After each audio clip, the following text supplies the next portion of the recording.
Hey, I'm Jay from the Kubz. Welcome back to another episode of us watching these scary animations together. We are gonna jump into it real quick, but before we do, the End Your Laifu crew necks are on sale for the next few days. This particular one that I always wear with the Japanese letters on the side, this one is finally available. It used to be the only one of its kind, but now you can get it in the stores now. Link to that will be in the description box below.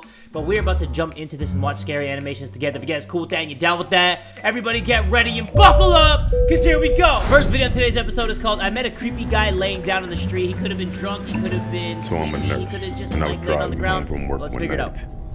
The roads were deserted, and it was freezing that night. I don't live far from work, maybe a couple of miles. Nobody asked. I'm driving down a residential street around the corner from my house, and I see a man laying skirt, face down in the street. Once again, I'm a nurse, so my first thought was great. Gotta help this guy. I was coming off of a long shift, and falls happen all the time. As I slowed down the car, I suddenly realized what an idiot move it was. I'm a 100-pound woman and I don't carry a weapon. I thought I should do something to help this guy, so I called 911 as I drove past him and slowed to a stop at the end of the block. While I was stopped at the light, I explained to the dispatcher that there was a man in the road who might need assistance. All of a sudden, Well, I mean, obviously if there's blood near his head, you don't want to go help anybody out! From the driver's side window, I screamed and I looked over. A man was pounding on my window and jiggling the handle of my locked door. I looked in the rearview mirror and saw that there was no man laying in the street anymore. Still on the phone with 911, I screamed, "I'm so scared," to the dispatcher and floored it through the red light. I quickly told him what had happened, and even though I was right by my house, he told me to keep driving. After a few minutes... Wait, hold on. The person on the other line told you to keep driving? I could have told you that. You should have called me. I should have been like, run, bitch, run! After a few minutes, I had calmed down and he told me to loop back around.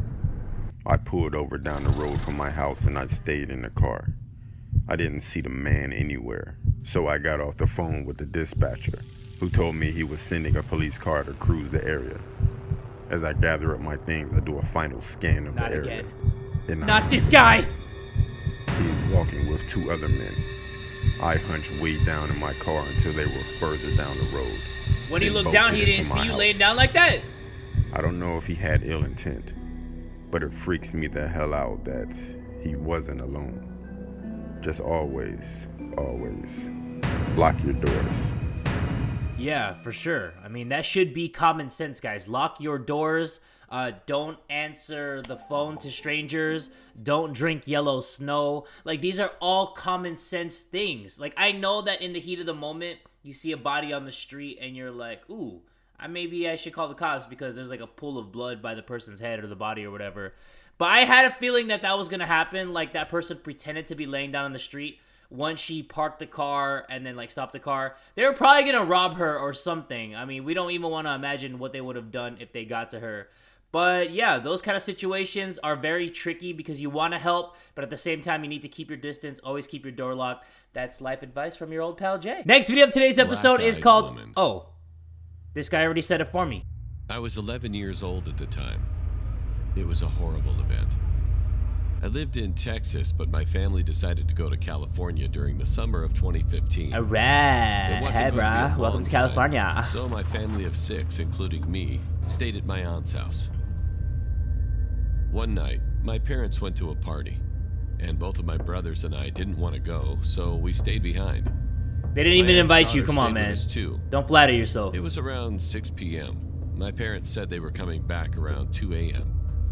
Hearing that gave me goosebumps, since we were staying at a 2-story house. I've always been scared of 2-story houses for this reason. As soon as our parents... Wait, what? You were scared of 2-story houses because your parents were coming home late from a party? What the hell's wrong with you? As soon as our parents left, we all decided to eat snacks. Well, we wanted to. But no snacks. Guess you just have to eat ass. My cousin asked us if we wanted to go to the store with her. Since she was already 19, she could drive by herself. Whoa. My brother said yes, but I told him I do want snacks, but I don't want to go. I thought that my brothers would want to stay behind too, since they were just 2 years older than me. But instead, they just said, okay. They all left without me. Why didn't you just go then? I was all alone. This the dude scared of 2-story houses? 15 minutes in. Can't even imagine I a was 3-story. sitting on the couch playing on my iPad. Suddenly, I heard a sound coming from upstairs. I decided to check what it was. This is super But as spooky. soon as I started to go up the stairs, a glass cup fell down the stairs. Okay, that's pretty I ran odd. to my uncle's room and hid inside the closet. After 2 minutes of hiding, the lights in the room started flashing. I could see it from the crack under the door. I wanted to text my brother, but I left the iPad on the couch. Rookie move. Soon after, I heard another sound from upstairs. Well, that's how I knew that whatever was doing all the scary stuff was definitely upstairs. I decided to run out of the house, and then try to ask the next door neighbors to let me into their house for a bit. But before I could, I checked the upstairs window when I got outside, and I saw a figure in one of the rooms. It was a clear image since it was barely 7 p.m. Yeah, right. The figure was definitely the creepiest Yeah, thing right. I've ever seen in my life. I smell it, guys. I saw a woman Ooh. with a black dress. Oh, what's up, She was baby pale girl? and had dark What those eyes do? It What was those? as if Oh, she accidentally messed up her makeup and got black makeup all around her eyes. that image actually looks She really also creepy. looked kind of like a nun. Yeah, we don't want none of I that. stood there, watching her for like Nothing 10 to do with seconds. that. You know what I mean? And then I saw You know a what I'm car saying, driving in Gage? from the side. I moved near the garage and the car came closer. It parked at the house. I realized it was my cousin with both of my brothers. And the person I was driving was the relieved. black-eyed woman. They asked me why I was outside, and I said I wanted to take a picture of the house from outside. No, you should have said because you were a pussy. I didn't tell them the truth. They didn't realize I didn't have my iPad when I said this. They probably Once didn't we even got care. inside the house, I followed them upstairs. I was obviously behind them since I was scared. Nothing happened the rest of the day until that night. It was 10 p.m. It was raining. I just wanted to see the thunder, so I moved the curtains to look out the window. A bit of light came in because of the lightning. And that's when I saw it again. What? The figure was in the neighbor's parkway, just staring at the house. What a I loser. will never forget that night, no matter how hard I try. Sometimes, while I'm having fun, I'll stop and remember, and the thought always ruins my day. Sometimes while he's having fun. What about when he's Thought not that the having woman fun? from that night might always be out there, looking for me. You guys ever wonder why all these stories are always told by kids, like from a kid's perspective? It's because grown people, we kind of think rationally. Like, as a kid, we have overactive imaginations. Like, I do. Like, I always had an overactive imagination. Like, no matter what I did, I always thought I heard something. I always thought I saw something. But as I got older, I started to think about the things that I'm hearing and thinking and seeing that are very scary. And I just realized that I'm just a giant hoe. By the way, guys, I'm a little bit sick. I don't know if you could tell from my voice. I'm trying not to make it sound like my nose is so stuffy. But I am a little bit sick, so just bear with me, guys, if maybe I cough or I have, like, the sniffles or something. The next video is called True April Fool's Horror Story Animated. So let's check it out, because you never hear of April Fool's pranks turning scary. It was April 1st, 2001. I was at home watching TV when I heard a big bang on my back door. I didn't know who or what it was. Thought it was a raccoon or something, so I kept watching TV. I will never forget what I heard. Someone whispered, It's free real estate. "I am coming for you." Oh, I turned to see yeah. who it was, Well, that too. but no one was there. I went outside and yelled, "Who's there?" I went Who back there? inside, Who there? and then I saw it. It was a man Oh. with a white rabbit mask holding a kitchen knife. I ran to the kitchen and grabbed a knife and turned on the light. Knife The guy battle! took off his mask, and it was my friend, Fred. Wow, what a I was relieved, douchebag. and he yelled, "April Fools!" What if he I stabbed asked how he you? managed to get so far when he whispered in my ear. What if he stabbed each He other? looked confused. To my surprise, he said, "I never whispered in your ear." Bullshit. That's when I knew something was in my house. And your I balls told dropped? Fred to hide and call the cops. When the cops got there, they saw a man with long black hair robbing stuff from my house. Okay, time out. Hold on. Why would this man rob you and then see you watching TV and then he decides to, like, flick his hair back? Because he said he had long hair and he's just like, I'm coming for you, baby. I'm coming for you, Zaddy. Like, why would he say that? Why? A guy robbing your house would not say that. If I was robbing this guy's house, I just take everything and I just be laughing my ass off as I'm driving away. He had a pistol and some pocket knives. The cops told me he had broke out of prison a couple days before the incident. Ooh! Why would you do that? Why would you do that? Why would you show me this guy's horse teeth right at the very last end of the video? Like, why would you do that? Like, come on, man. It's already scary enough. Like, don't be showing his ugly mug to me. Next video of today's episode is called Scary Vacation Stories 2. Let's get freaky. I was vacationing in the Bahamas when I was 14 with some family friends. My friend and I were getting some henna tattoos at the hotel, and there was this guy lingering around us. But we didn't think much of it because a lot of people would stop to see what was going on. He looks like the guy to go up to her and be like, hello, let me lick your butthole. After mine was done, I told my friend and her mom I was gonna go back to the room to get ready for dinner. There were two ways to the other side of the hotel, either inside through a bunch of small stores or outside along the pool. I walked through the inside and got to the elevator, where I saw the guy who had been watching us already at the elevator. We got on together, and he gestured for me to choose my floor button first. I clicked Nothing wrong with that. but he didn't choose another floor. Alarms start going off in my head. But what could I do? I was stuck in an elevator. There's like an emergency button that you could press, right? If you really want to like just cause something. I don't know. This situation is very scary to be in because you're in a closed space. And this dude's creeping up. The elevator stopped on my floor, and I started walking to my room. In this hotel, most of the rooms faced the ocean, so to the right in this hallway were just windows. I was in the very last room on that floor, and I could see the guy following me about 10 feet behind. Ooh. About 2 doors from my room, he ran up and Ooh. grabbed me. What? I kicked That and escalated quick? screamed, and he dropped onto the floor. I ran to the room and locked myself in. After talking with security and giving a description, Who the hell's that? they found the guy and found looks out like a that he nun. had actually been following multiple younger women in the building. Who's that random ass girl sitting on the couch? Is she just there for like support? She's just on that couch like willing to put her arm around you? There was no context. Was that her mom? They don't even look alike. You know what? Who cares? That situation is very scary to be in. Like if you're in an elevator and then someone's like, yeah, you go first. You choose your floor first. And then you choose the floor and then they don't choose anything else. That already sends alarms coming out of your head. Do you press another floor and then not get off? Do you go back to the lobby? Like, what do? You're in such a small space. That guy probably already knows what he wants to do with you. So let me know what you guys would do in that situation. You're in an elevator. The person gestures for you to choose the floor first. He doesn't choose his floor, so you know something freaky is going on. What is your next move? Let me know. Last video of today's episode is called A Creepy Deep Web Story 2 Animated. This one is actually almost 11 minutes long, so everybody get comfortable, you know? Just let it all hang out, because that's what I'm doing. Not really, though. I was 26 years old, and I was unemployed. Feeling unfulfilled by the monotony of a job life, I decided I would try my hand at working from home. So my days and nights comprised me of surfing the internet for any jobs I could get. I was a big procrastinator, so more often than not, I'd stray away and waste time doing other things. Me too.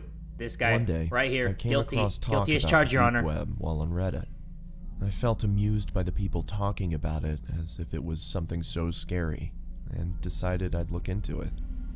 It was stupid of me to go on it in the first place, but I made it even sillier by deciding to check it out late at night. It was about 2 a.m. and I came across a website where you could chat with someone anonymously. The person I got was a woman. She was in her early 20s and very pretty. She sat with her head in her hands, 4 out of 10. playful into the webcam while batting her eyes. I had no desire to turn my camera on and started our chat, thinking that while I didn't come across anything scary, I could befriend this pretty girl. Okay, first of all, like, yeah, there's a pretty girl on that side of the screen, but who in their right mind, especially like a woman, would be like, I want to go in a chat room on the dark web? Like, who does that? Like, people go on Instagram, they go on Twitter, you know, they go on other streaming sites like this. Why would they go in a chat room on the dark web? Like, that just blows my mind that you think this is real. It sounded like a better deal anyway. She told me to turn the camera on, but I ignored that request. It's like, and nah, tried I'm to get her to ugly. talk. I'm a finally hideous did beast. After some prodding, but I noticed how guarded she was. I also noticed how after every message I sent, her eyes would look off camera, either to her side or somewhere behind her computer. Yikes. After a while, it started getting annoying, so I asked her if someone else was there with her. Yeah, she's like being held there against her will. She said, up until now, I'd been chatting while she'd answered my questions verbally. I'm not that curious. Don't be scared. She said, laughing, this time looking behind the laptop again and making a face that seemed to indicate she was laughing at my expense with someone else. Ooh. This is getting boring. It feels like I'm This just is boring. talking to you. I am out of here. That's because you're not. You're talking to all of us. Who else is there? Turn your camera on. Is this a joke? Turn it on. Okay, I'll be leaving now. Turn on the camera. Her laughter was almost piercing by now. There was nothing humorous about the situation, yet she threw her head back with raucous laughter. That's I not a had flattering enough and angle. moved the cursor over to turn the chat box off. Close I it, saw close the it, close it. cursor Do it! jammed. Do it! The only thing that was working was the chat box, and I still had access to the keyboard. Turn the camera on, sweetie. Her gumdrop-filled voice was louder than before, and I moved my gaze up to see her smiling toothfully at the camera. Her face still beautiful, but the smile completely fake. My computer's crashed. I can't see the screen. Sorry. I lied. I didn't want her to know I had no option but to chat. Her screen flashed before going blank. There was nothing there but a black screen. Okay, you know, I always wonder, like with these stories or any situation where you're on the computer and something happens, why don't you just unplug the computer? Like, what is the problem with unplugging the computer? Like, I will never understand that. They are not physically in front of you. Just unplug the damn computer. I felt relieved, thinking that at least I didn't need to talk to her while I tried to figure out what happened to the screen. Just then, a chat message popped up. Open the damn camera, you... Ooh. The Oh, aggressiveness too. in the message frightened me. Now, the fact that I couldn't see her face while she typed this made me feel nervous. I didn't dare reply back, but then the cursor moved. I Yo! watched shell-shocked as the cursor twirled around the screen. Open the camera now. I still didn't make a move. There was no way anything good would be waiting for me if I did what she asked. The screen began flickering, as if a virus was causing the computer to writhe in agony. Do you want me to find you? My heart raced. Could it be possible she knew where I was? I started typing. Please stop bothering me. Then turn on the fucking camera. By this point, I thought she was some kind of sadist who got her kicks by scaring Oh, unassuming jeez. people in chat rooms. This is getting juicy. So I obliged and turned the webcam on. I saw my frightened face staring into the screen. Judging by my face, my attempts at looking tough were painfully unsuccessful. I asked around. Why would you want to look tough? You're not gonna do anything anyway. Telling her I did what she wanted and to stop hacking into my computer. There were several seconds of silence. I kept my stare directed to the little box that showed her camera feed, but it was pitch black. I motioned into the camera in confusion, feeling as if she was messing with me now. The fuck? Then I saw another message. Look here. After a few seconds of staring at those words, I looked back at her camera, but my computer instantly malfunctioned, and I received another message. Look here. Don't look up. The chat was filled with nonsensical gibberish. She typed with such ferocious speed, my screen whirled away with her constant messages. I couldn't understand what was going on, but I didn't look up. My patience ran thin, and I wrote back, "What is this supposed to mean?" Her response came. It is the Matrix. I read only the letters in bold and Look shuddered. up. I looked back into her webcam, and I fell back into my chair, my eyes widening. She was back there, only her face looked completely demented. She had a savage expression, devoid of emotion, but her eyes were almost popping out of their sockets, and she was huffing as if she had extreme amounts of pent-up rage. The way she looked directly into the camera made me feel she despised me with chill. all of her being.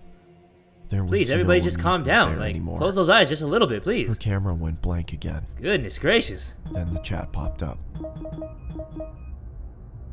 My heart stopped again. For a split second, there had been the same blackness, only for the lights to come back on. She wasn't alone anymore. There was a man next to her Who with the fuck a is that black guy? mask on. He made no movements other than look into the camera like Who's the this girl. asshole? The girl's Whoa. neck creaked to her side. It looked like it was causing her pain. And then the lights went out again. I would assume so. She The looked chat dead. resumed. Like, that's the kind of neck snap that you don't This come time, back from. I screamed in fright and fell off my chair. There was another man with them now. He was standing next to the girl with the original one on the other side. This man had the same mask on, but his hands were grasping the girl's shoulders. Even with the subpar quality of the webcam, I could see Why the do those people force love with wearing which those the man creepy dug masks his like hands that? into the girl. It looked like he could rip her in two. The girl, however, had a huge grin on her face. Her eyes were mad with glee, or so it looked. Her teeth were perfectly lined up as her mouth spread into that toothy grin, but I could see she was in pain. Even with the smallest sign of her smile fading, the man clenched his hands even tighter than before, which made her smile even wider. All three of them were shaking, as if it was extremely cold where they were. After a couple seconds, I realized they were shuddering, like trying to hold back laughter. What are you laughing at? I yelled into the screen. They didn't answer, and continued to tremor with concealed hilarity. What is so damn funny? You ain't I gonna do bellowed. nothing. Calm that They voice down. stopped shaking. Stu got Within a his couple big boy seconds, voice the on screen now. went black again. Let's be real here. When it turned back on, the man no longer grasped the girl's shoulder. Neither was she smiling. All three pointed into the camera. Upon a closer look, I understood that they weren't pointing at me. They were pointing behind Oh, me. there's somebody behind this I man. didn't need to look back. I could see myself There's no way! in the webcam. There was someone peeking from behind me. It was another man in a mask. And according to what I saw on my webcam, he was with me in my room. Right According to your webcam, just look behind you, dude. behind me. I turned around quickly, but saw nothing where I had seen him in the webcam. I turned back towards the screen and, to my bewilderment, saw a third man in the girl's chat box. It was the same man I had just seen standing in my room. Okay, this is blowing my mind right now. All three had their Like, hands what on in the the girl holy fuck is and going were on gripping here? tight. The girl wasn't laughing anymore. She had a look of utter devastation. A tear was dropping from her eye. But it wasn't just a tear. It was blood trickling down her eye socket. Ooh. Guys, there's always one thing that makes me cringe so hard. It's like blood coming out from the eyes or ears or nose. Like, that stuff just makes me cringe so hard. So just like thinking and just imagining that happening. She then Goodness. mouthed the words, "Help me." And the next second, she screamed as if her lungs were being ripped out Whoa! as the screen went black. I immediately got up and pulled the plug out of my computer and Finally! backed out of the room. For a couple couldn't have done seconds, that, like, I I don't swear know, I 40 heard her minutes ago? screams, even though the computer was unplugged. The Mom! room went quiet, but I was too devastated to stay there and ran out of my house despite it being 3 a.m. I caught a cab and went over to my friends, who had to talk me down for an hour before I could be calmed. I returned back to my house with my friend a day later. Everything was the same, and after thoroughly checking around the house, we concluded that there was no one there. Nor was there a sign of anyone ever having You broken look in the cookie jar. Yeah, that's where I've they're never gonna gone be. back to the deep Yeah, web. that's where they're My gonna be. friend Great suggested thinking, it might guy. have been some prank by computer hackers, but the way that girl shrieked, This man the looked terror in the. she had on her face, Ooh. it convinced me she had been a victim herself. I'd wondered if I had stayed on for longer, Just looking if I that would close in have the become mirror. a victim too. Chill out, dude. Could those men have found me? Was there really someone in the room with me? There was nothing I could do, because there was nothing concrete to report to the police. What I did do was throw the computer out and buy a new one. There was no way I could even open it back up after what happened. Wow. That was good. That was amazing. But yeah, guys, if you're ever in this situation, my advice, and I know you guys already know this, just go over and unplug your damn computer. Like, if somebody's getting aggressive with you through the computer screen, they're not physically there. Just either close the browser, and if you couldn't close it like this guy couldn't, just unplug the computer. But yeah, guys, that's gonna do it for this episode of me talking over scary animations and you guys can't hear what they're saying. And your Laifu crew necks with the writing on the side is now available and on sale right now, so go and get you one if you want to wear one of these. But if you guys want to see more of this series in the future, make sure you guys give this video one big fat like, and tell a friend today that Jay from the Kubz Scouts is that dude!